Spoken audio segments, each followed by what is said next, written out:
अरे आप आइए ना, वहां खड़े क्यों है?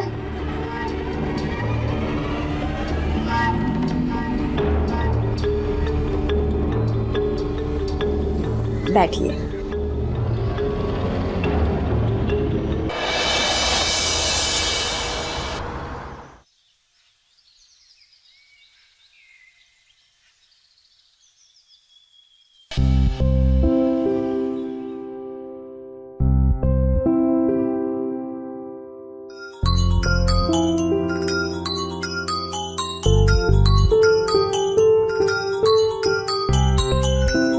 मेरा बच्चा अमर, इसे बहुत चिंता रहती है मेरी।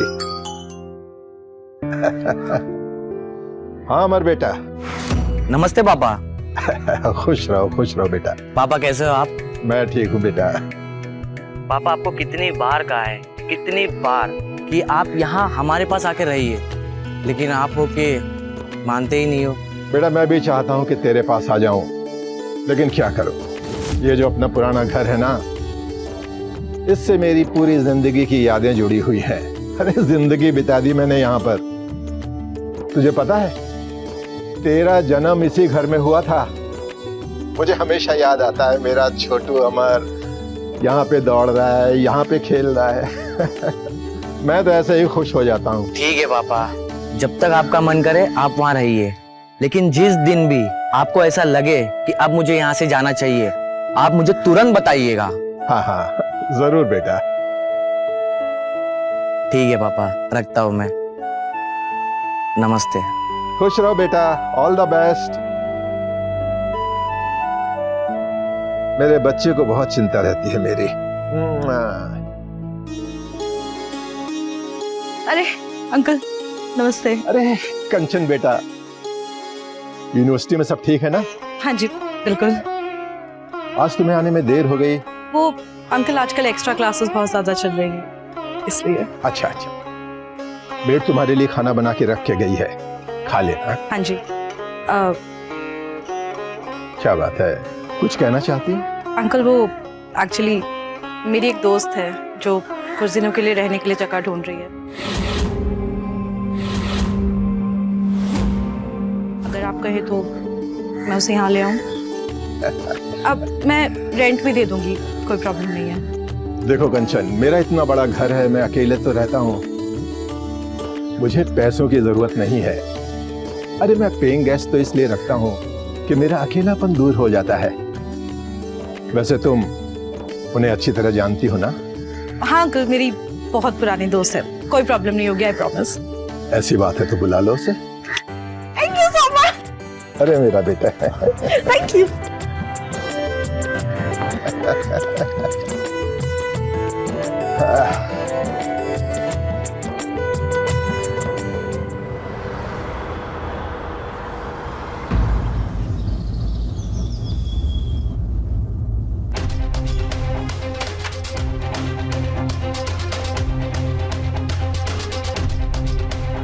हेलो। हेलो, माफ कीजिए मैंने आपको पहचाना नहीं।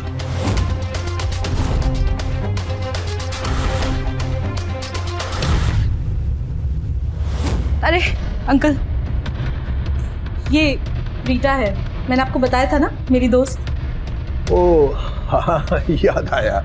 हाँ जी। रीटा आओ, अंदर आओ।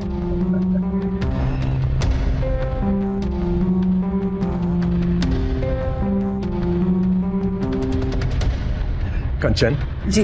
रीटा को हमारा घर दिखा दो। अब उसे यहीं रहना है तो इसे भी तो पसंद आना चाहिए।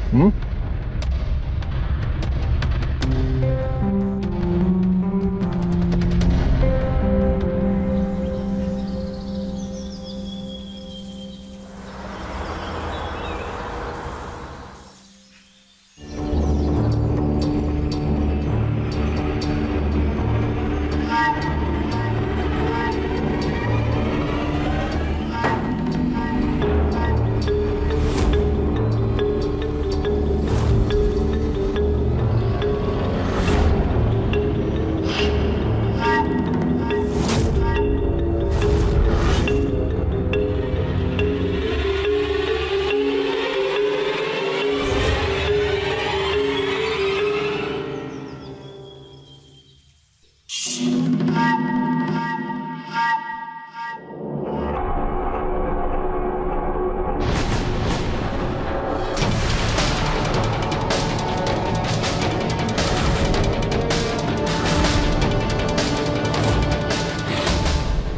रीटा, तुम? हाँ, बस नींद नहीं आ रही थी तो यूं ही टहल रही थी और आपको अकेले देखा तो आ गई। सालों से अकेला ही हूं। बीवी के गुजर जाने के बाद तो अब उसकी याद ही आती है।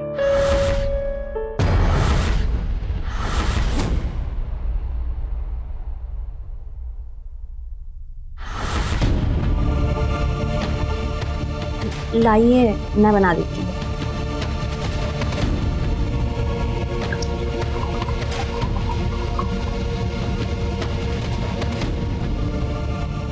लीजिए। Thank you.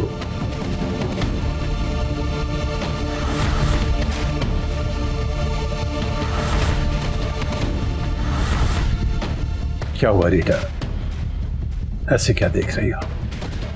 कुछ नहीं, बस आपकी मासूमियत देख रही हूँ।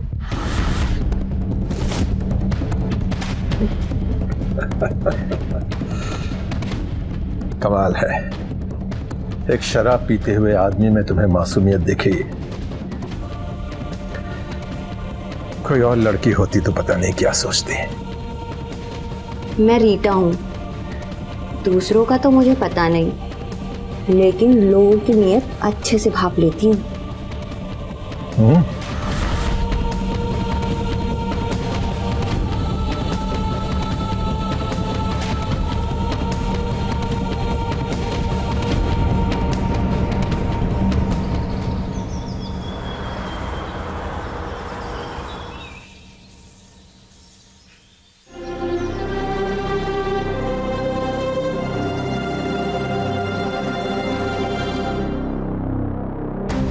Hello Rita. अरे, आप खुद चाय बना कर ले आए? वो मेड छुट्टी पे गई थी तो मैंने सोचा मैं ही बना दूं। लो पियो।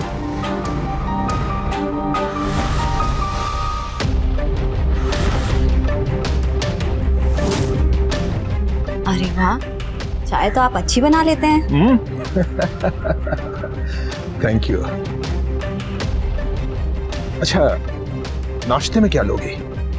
आप कुकिंग भी जानते हैं? हाँ हाँ, मुझे सब कुछ बनाना आता है। तुम बोलो तो। तब तो मेरी आपके साथ लंबी निभेगी। वो कैसे? आपको बनाने का शौक है और हमें खाने का।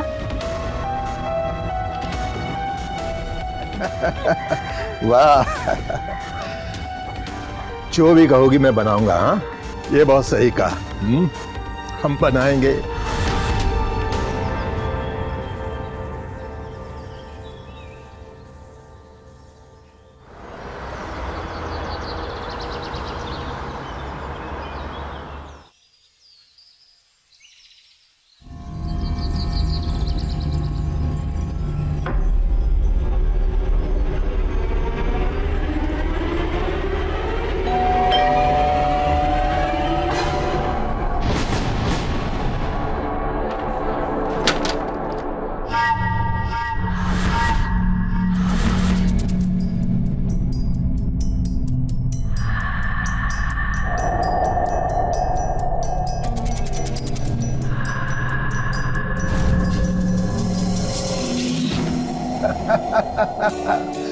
बेटा अमर। पापा।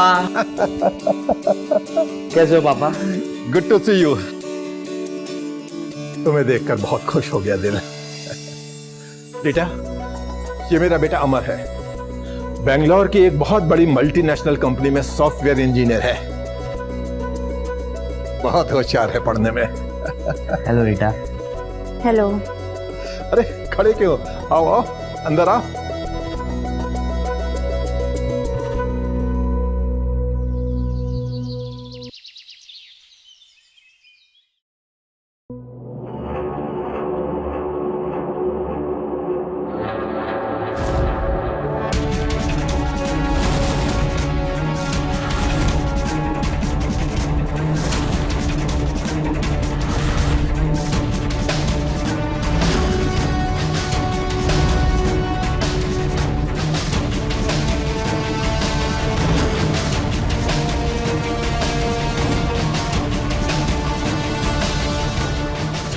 ये क्या बदतमीजी है? वो मैं बदतमीजी नहीं, आपके साथ प्रैंक कर रहा था। ये कोई प्रैंक करने का तरीका होता है? अगर आगे से मेरे साथ ऐसा मजाक किया ना तो देख लेना।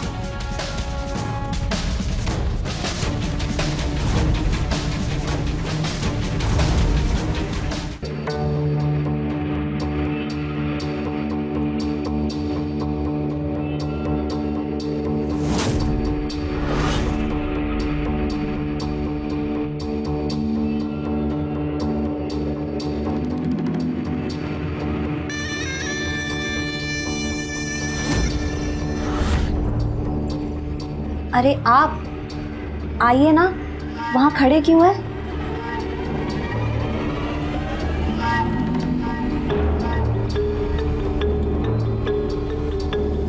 बैठिए।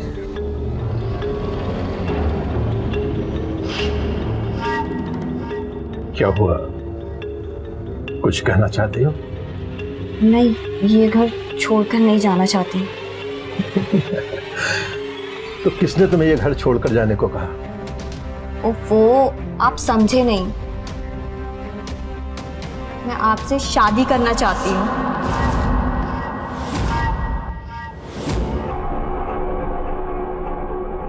Are you mad? पागल हो गई हो? होश में तो हो?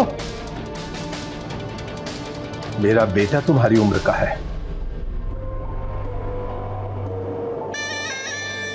देखिए, मुझे आपसे शादी करनी है, आपके बेटे से नहीं। और अगर आप नहीं मानोगे तो मैं अपनी जान दे दूंगी।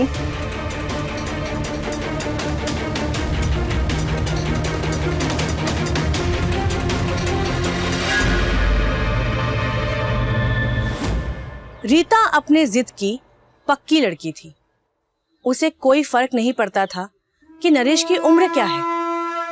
आज की युवा पीढ़ी उम्र, जाति, धर्म से ऊपर होकर सिर्फ ये सोचते हैं जो वो चाहते हैं उन्हें हासिल करना है। रीता की उम्र नरेश के बेटे जितनी ही थी, लेकिन वो अमर के प्यार को ठुकरा कर नरेश को अपनाने का फैसला कर चुकी थी, बिना ये सोचे कि इससे नरेश की खुशहाल जिंदगी पर क्या प्रभाव पड़ेगा। वैसे भी कहा जाता है, जो इश्क में होते हैं वो अंजाम की परवाह नहीं करते।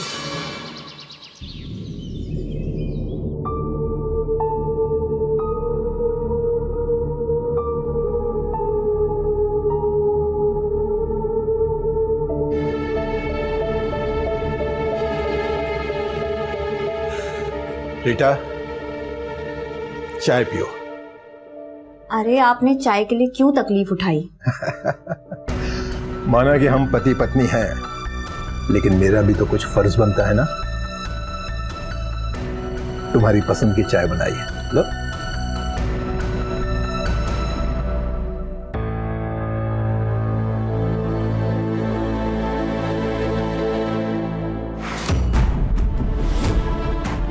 क्या हुआ, चाय पसंद नहीं आई? नहीं, चाय तो बहुत अच्छी है, पर मैं अमर के बारे में सोच रही हूँ। मेरे चलते हुए वो आपसे रिश्ता तोड़कर चला गया। देखो रीटा, तुम उस सब के बारे में मत सोचो। मैंने अमर के लिए सब कुछ किया, उसे पढ़ाया लिखाया, जो चाहता था वैसा किया। अब उसे भी हमारी खुशी में हमारा साथ देना चाहिए। और देखो, हमारी शादी के लिए तुम अपने आप को दोषी मत समझो। मेरी भी तो रजामंदी है। और हाँ, मैं सोच रहा हूं कि अपनी प्रॉपर्टी में से एक हिस्सा तुम्हारे नाम लिख दूं। इसकी कोई जरूरत नहीं है, मुझे आप मिल गए ना, और मुझे कुछ नहीं चाहिए। अरे जरूरत क्यों नहीं है?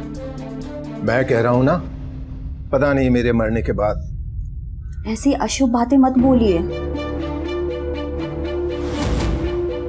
आप बैठिए, मैं आपके लिए नाश्ता लेकर आती हूँ। ठीक है।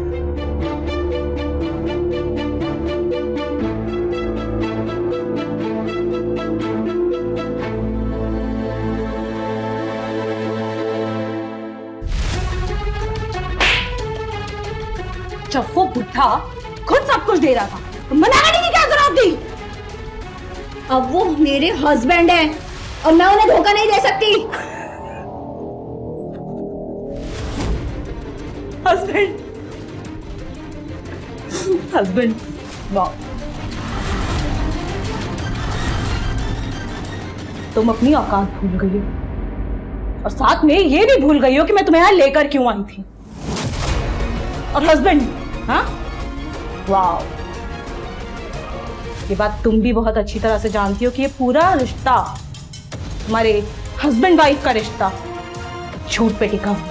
भले ही हमारे रिश्ते की शुरुआत झूठ से हुई है, लेकिन अब वो मेरे हस्बैंड है। निकल जाओ इस घर से।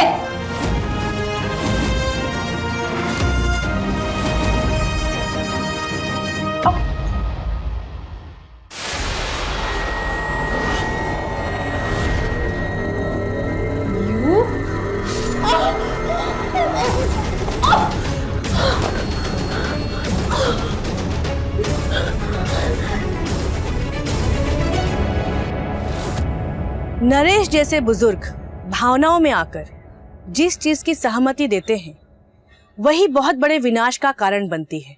एक भरा पूरा परिवार होते हुए भी नरेश को रीता से शादी करने का फैसला खुद रीता और कंचन पर भारी पड़ा।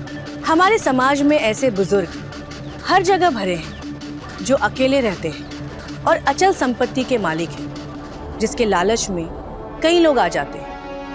रीता और कंचन उसी लालच का शिकार बनी। आप अपने घर में किसी अनजाने को यूं पनाह न दें और ना ही उनसे इस तरह का कोई रिश्ता जोड़ें। ये न सिर्फ आपके लिए खतरनाक हो सकता है बल्कि आपके परिवार के लिए भी घातक है। मैं रानी आप लोगों से विदा लेती हूँ। जल्द मुलाकात होगी आपसे एक नई कहानी के साथ क्राइम चक्र में।